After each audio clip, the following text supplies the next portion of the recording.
est avec nous, Thomas Ranou. Ça rime. J'aime bien. Ouais, rebonjour Frédéric. Oui. Vous êtes toujours en forme. Depuis ce matin, vous avez tout lu. Place à la revue de presse régionale. Et ce matin également, dans les titres régionaux, il y a le drame de Crans-Montana.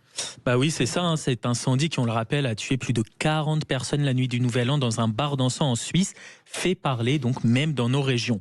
Si l'indépendant catalan se penche, comme dans les titres de presse nationaux, sur l'insoutenable attente des familles des victimes, la Dépêche du Midi parle d'une jeunesse suisse foudroyée. Midi Libre, de son côté, s'intéresse à une Sétoise qui malheureusement a perdu la vie lors de ce drame, alors qu'une Gardoise et une Toulousaine ont été blessées, pendant qu'une autre Toulousaine est-elle toujours recherchée.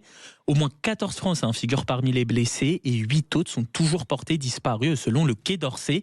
D'ailleurs, d'autres titres régionaux font des zooms sur des profils issus des différentes régions. Le Télégramme notamment s'intéresse de son côté à un Breton au cœur du drame.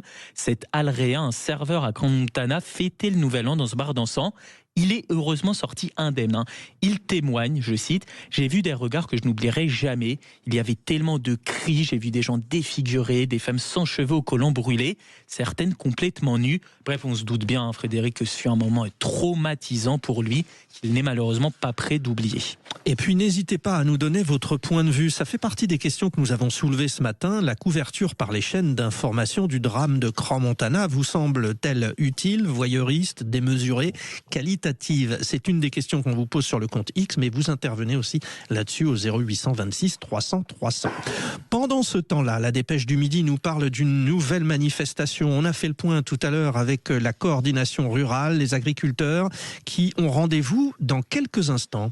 Eh oui, ça y est, c'est reparti après une très brève trêve de Noël. Même si certains barrages sont restés actifs, particulièrement dans le sud-ouest.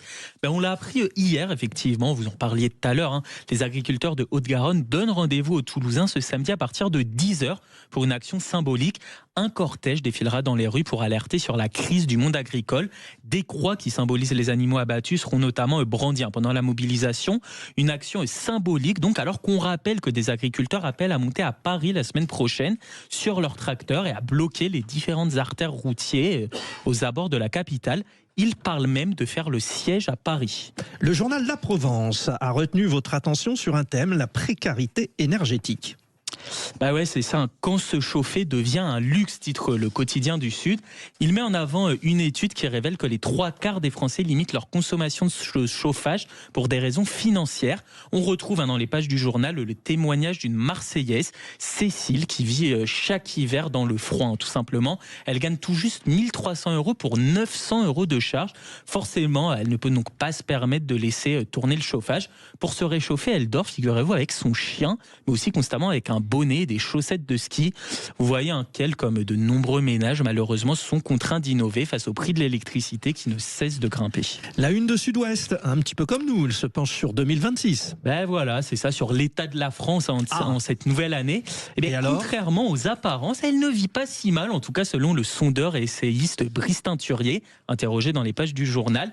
Je vous cite quelques-uns de ses propos. « Les Français sont parfois considérés comme paresseux, pourtant ils restent très attachés au travail. Ce qu'ils ne veulent pas, c'est l'inefficacité, notamment les réunions qui ne servent à rien. Selon lui, nous avons toutes les raisons d'être optimistes. Tout ne dépend pas des responsables politiques. La société française est agile, vivante et réactive, explique-t-il notamment. » Brice Teinturier met de la couleur dans notre vie. Voilà. Allez, voilà, vous l'avez compris. 9h10, le journal des sports.